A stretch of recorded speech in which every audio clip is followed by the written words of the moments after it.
Like what kind of effect can this have on the ecosystem, having more money into native stablecoins such as CST on PulseChain?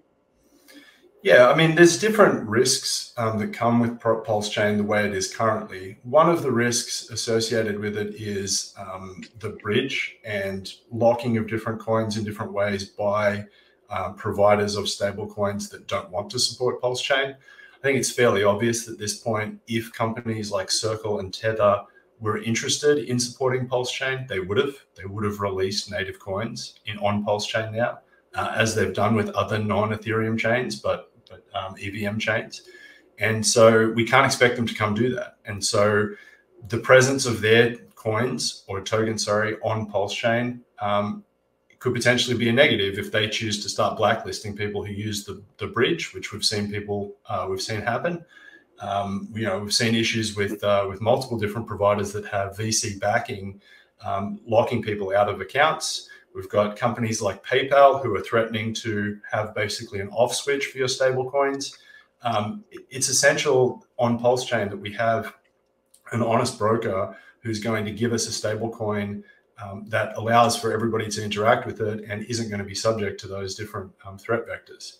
So the faster we can get to CST, in my opinion, being the coin that everybody is pairing things with on PulseChain, the better, because we're exclusively released on PulseChain. We're not trying to get economic energy onto AVAX, right? We're trying to take it away from everybody else and bring it here. And so the sooner that the base pair for Hex on PulseChain is CST, the better. The sooner PulseX is paired with CST on PulseX, the better. It'll give better order execution for everybody. And it will mean that we're insulated from any external risk that could come about. So that's definitely the pros part. What about why isn't there a flood of people who just said, okay, I'm not using USDC anymore. I'm not using the bridge version, whatever. I'm just using CST. I'm only using or any other, maybe the other stable coins that be minted from Liquid Loans, Power City, and on and on. Why hasn't everyone just jumped into it? Is it just a new thing? Has it been proven, that sort of thing? Or how do you feel like you're going to gain more people participating in it? Yeah, so I mean, there's probably going to be a critical mass of users and capital that we reach that eventually makes it more useful than it is presently. One of the big advantages of things like the stablecoin swap on PHUX is that the peg has now kind of has been held very well in the last few weeks. So we now have, I think it's more than $3 million in the USDC to CST PHUX pool, which means that because it's a stable swap pool and it has stable swap rates, this is where Pateus orders are routed in order to give you better order execution. So basically what that means is that now, because of this feature that these guys released and because they promoted the use of the CST stable pool, there you go, it's just ticked under $3 million again. But we're now at more than 2/3 of what the bridge stable pool is.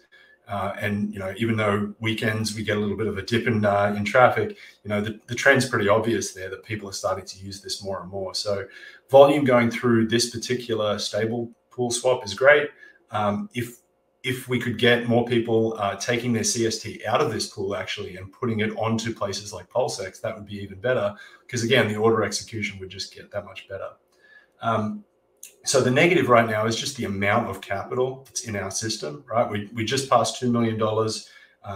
We're hoping to start, we're hoping to keep growing at the current rate we are, if not faster. I think we've got 3,200 customers now, which is a pretty good clip. We're adding on average 42 customers a day, which is pretty significant when you start looking at 1-year growth cycles, or what we could have in terms of our user growth between now and the Bitcoin halving, for example. It's not insignificant. And not only do we have more customers coming on board, more people using CST in the on-ramping side, we also have more people burning it, which means that they're actually getting utility from it. They're realizing that they can, instead of having to sell a coin on PulseChain, bridge it back to Ethereum, use a different off-ramping service, they can just burn their CST and get money to their bank account straight away. So the utility is being proven out over time.